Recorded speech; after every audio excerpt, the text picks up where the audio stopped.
जय आदिवासी दोस्तों। आप एक तो पूरा वीडियो नहीं देखते हो, इसलिए आपको जो मैसेज समझाता हूँ वो समझ में नहीं आता है। और आज का वीडियो है जो खास टॉपिक पे है। अगर आपके पास टाइम है तो आप, और फिर काम की चीज़ है तो आप बिल्कुल देखिएगा। और मैंने आपको बिल्कुल लैपटॉप के माध्यम से और कंप्यूटर के माध्यम से आपको समझाने की कोशिश किया है कि आप जो आधार कार्ड बनवाते हो उसको आप कैसे चेक कर सकते हो और कैसे पता कर सकते हो कि आपका आधार कार्ड बना है या नहीं बना है। तो ठीक है, मैं अच्छे से आपको समझाया हूँ, आप वीडियो को आगे देखिए। और अगर हमारा वीडियो पसंद आता है आपको तो चैनल को सब्सक्राइब कीजिएगा। चलिए चलते हैं कंप्यूटर स्क्रीन पर। चाहे आपने नया आधार बनाया हो या फिर अपडेट कराया हो, जो भी करवाया हो आप यहाँ से चेक कर सकते हो। आपको यहाँ से वहाँ दुकान में भटकने की ज़रूरत नहीं है। आप सीधा सा यहाँ पे कोई सा भी अपने मोबाइल में क्रोम ब्राउज़र या गूगल खोल लीजिए और यहाँ पर टाइप कीजिए UIDAI। ठीक है। तो इसमें फर्स्ट लिंक आ जाएगा आपका, यहाँ इसके ऊपर क्लिक कीजिए आप।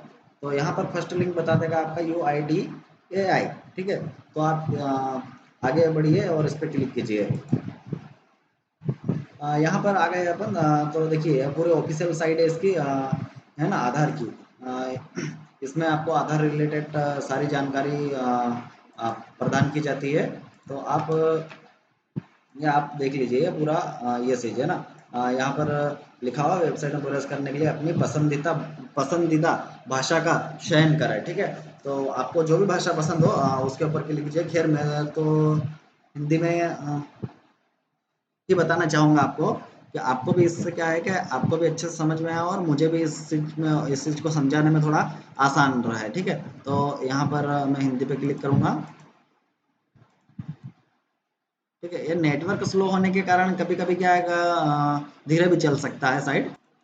ठीक है। देखिए अपन यहाँ आ गए हैं आधार के ऑफिशियल साइट पे।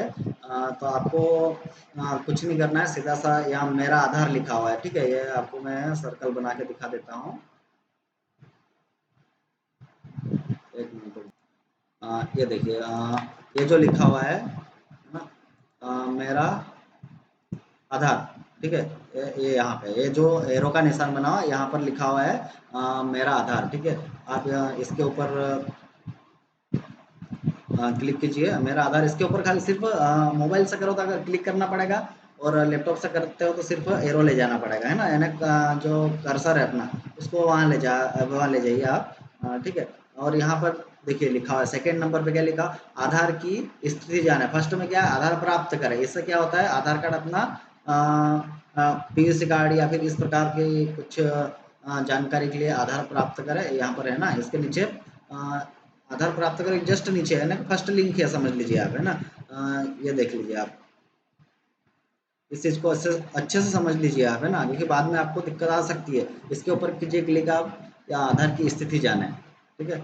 अब यहाँ पर मेन पॉइंट यहाँ पर है, समझने वाली बात यहाँ पर है। आप क्या करते हो कि वो चीज़ें आप पढ़ते नहीं हो, ठीक है, और उसमें इधर उधर कर देते हो। उससे क्या होता है कि आप ना तो चेक कर पाते हो और फिर बोलते हो यार सही से बताया नहीं है।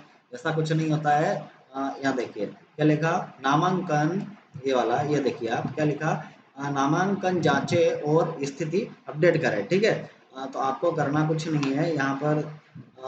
ये आप इस पॉइंट को पढ़ लोगे खुद ही समझ में आ जाएगा। आपको क्या लिखा, आपको अपनी आधार स्थिति की जांच करने के लिए ई आईडी नामांकन आईडी की आवश्यकता होगी, है ना।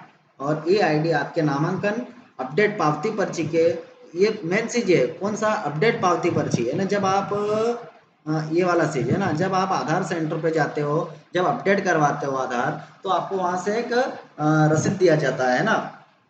तो ये उसी को बोलते हैं पावती पर्ची। आप, है ना, उसके ऊपर ये चीजें लिखी हुई होती है। क्या लिखा, पावती पर्ची अ, शीर्ष पर प्रदर्शित होती है और इसमें 14 अंकों की नामांकन संख्या, है ना। जैसे ये तो समझाने के लिए अपने को लिख रखा है 1 2 3 4 5 जो भी है। ठीक है। उसके बाद और 14 अंकों की तारीख और समय होता है ना। ये जिस प्रकार से बता रखा है इसी प्रकार से आपको डालना है। 14 अंक की अपने नामांकन संख्या डालनी है। उसके बाद ईयर, महीना और दिनांक। लेकिन अभी थोड़ा चेंजेस हो गया है, मैं आपको आगे वीडियो में बता दूंगा। ठीक है। उसके बाद क्या लिखा है, हर्ष, मिनट और सेकंड, यानी कि घंटा, मिनट और सेकंड, है ना। टोटल मिला कितना हो जाएगा आपका 14 अंक, मिलकर आपका नामांकन आईडी बनाते हैं, है ना, कि जो कि इसमें जो 14 अंक होते हैं सब मिलके 14 अंक, टोटल 28 अंक होते हैं। 14 ये हो गए, है ना, और ये डेट प्लस टाइम, इसको मिला के 28 अंक होते हैं, है ना। उसके बाद यहाँ लिखा हुआ है यदि आपने ई आईडी खो दी है तो आप अपने पंजीकृत मोबाइल नंबर से खोई हुई या भूल गए हो जो भी हुआ हो उसको पुनः प्राप्त कर सकते हो ये चीज। ठीक है, क्यों? क्योंकि आपने अगर पर्ची घुमा दी है तो आप क्या करते हो, बहुत सारे लोगों को देखा है मैंने कि पर्ची घुमा देते हैं और बोलते हैं सर पर्ची नहीं है, हम कैसे आधार कार्ड निकालेंगे। भैया पर्ची नहीं, कोई बात नहीं, चलेगा, लेकिन आपने उसके अंदर मोबाइल नंबर तो अपडेट करवाया ही होगा ना, मोबाइल नंबर तो डलवा ही होगा, तो है ना। तो यहाँ पर स्पष्ट लिखा हुआ है, तो आपकी मतलब जो मोबाइल नंबर है उससे आप पुनः आप प्राप्त कर सकते हो। जो रसीद के ऊपर संख्या होती है उसको आप, उसको पूरा आप पढ़ोगे तो अच्छे से समझ में आ जाएगा, इस चीज को पूरा पढ़ोगे तो, है ना, यहाँ तक तो आपको ये चीज अच्छे से समझ में आ जाएगी। ठीक है, तो चलिए आगे बढ़ते हैं। आगे क्या करना है आपको, 14 अंक की आईडी कहाँ डालनी है, और फिर आगे टाइम और डेट कैसे डालना है वो भी आपको बता देता हूँ मैं। ठीक है, आपको क्या करना है, अब यहाँ जाना है नीचे। ठीक है, क्या लिखा हुआ है, 14 अंकीय, है ना, क्या लिखा, 14 अंकीय नामांकन संख्या दर्ज कीजिए, यानी जो आपके पर्ची के ऊपर है। ठीक है, और यहाँ लिखा पावती पर्ची के अनुसार दिनांक और समय का उल्लेख। ठीक है, यहाँ पर भी आगे आपको जो तारीख लिखी है उसके ऊपर, है ना, वो डालनी है आपको। तो मैं आपको डाल के बता देता हूँ एक बार चेक करके कैसे चेक होता है।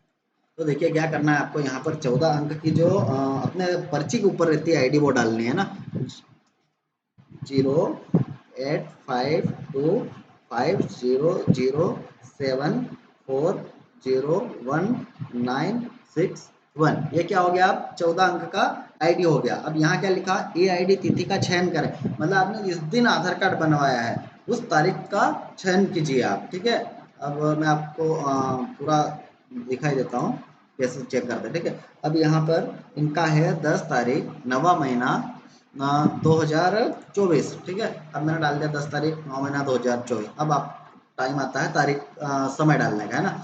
यहाँ पर देखिए इनके पर्ची में है 1 बजकर इन्हें 13 मतलब 1, है ना, 28 यानी क्या क्या हो गया, मिनट हो गए। ठीक है, उसके बाद क्या डालना है, सेकेंड, है ना, यह क्या हो गया 38 सेकेंड। अब इसको कुछ नहीं करना, यहाँ पे टेप कीजिए आप सीधा सा, कैप्चा डालिए, जो कैप्चा सामने दिखाई दे रहा है वो सेम डालना है आपको, कुछ अलग करने की कोशिश नहीं करना है। इसके ऊपर क्लिक किया, है ना, प्रस्तुत, है ना, थोड़ा टाइम हो गया था इसलिए कैप्चा हो सकता एक्सपायर हो गया। ठीक है, इसको अब हटाते हैं और वापस से कैप्चा दूसरा आ गया, इसको डालते हैं। ठीक है, अब ये कैप्चा डाल दिया, अब इसको प्रस्तुत करना। ठीक है, अब ये देखिए आप क्या हुआ, अपन ने प्रस्तुत किया, ये क्या लिखा हुआ है स्पष्ट आप खुद ही पढ़ सकते हो। ये लिखा हुआ है यहाँ पर देखिए आप, यह नामांकन प्रक्रियाधीन है, कृपया कुछ दिनों के बाद फिर से जांचें। क्यों? क्योंकि ये आधार बनवाया गया है ना, ये अभी बना नहीं है, क्योंकि इसका जो टाइमिंग होती है आधार अपडेट होने की 30 से 90 दिन की होती है ना। 30 से 90 दिन के अंदर ये आधार आपका कभी भी अपडेट हो जाएगा, है ना। हो सकता है 24 घंटे में अपडेट हो जाए, हो सकता है 8 दिन हो जाए, हो सकता है 15 दिन हो जाए। अभी देखिए इनका क्या है, 10 तारीख 9 महीना 2024 था, लेकिन आज तारीख क्या है, 12 तारीख 10वां महीना 2024, यानी कि 1 महीना 2 3 दिन हो चुके हैं ऊपर, है ना, लेकिन अभी तक आधार अपडेट इनका नहीं हुआ है ना। तो आप कुछ दिन वेट कीजिए और इस प्रकार से मैंने जैसे बताया आपको इस प्रकार से चेक कीजिएगा, है ना। एक तो आप खैर क्या करते हो, वीडियो को पूरा नहीं देखते हो, फिर वो चीज़ समझ में नहीं आती आपको।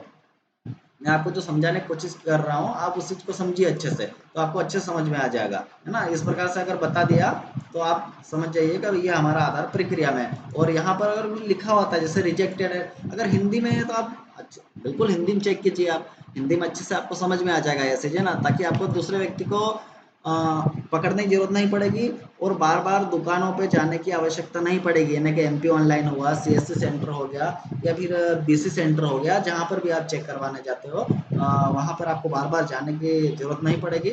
और बहुत सारे लोग वीडियो के स्टार्टिंग में बोलते हैं, लेकिन मैं आपको वीडियो के लास्ट में बोल रहा हूँ कि आपको अगर मेरा वीडियो समझ में आता है और अच्छे से समझ में आता है तो मेरे चैनल को सब्सक्राइब कीजिएगा, और ऐसे ही वीडियो आपके लिए हर बार लाता रहूँगा। ठीक है। और किसी भी समस्या किसी प्रकार की समस्या आती है आपको, तो उसके लिए मैं हूँ, है ना, आप उसकी टेंशन मत लीजिए, है ना। ठीक है। जय जोहार, जय आदिवासी दोस्तों।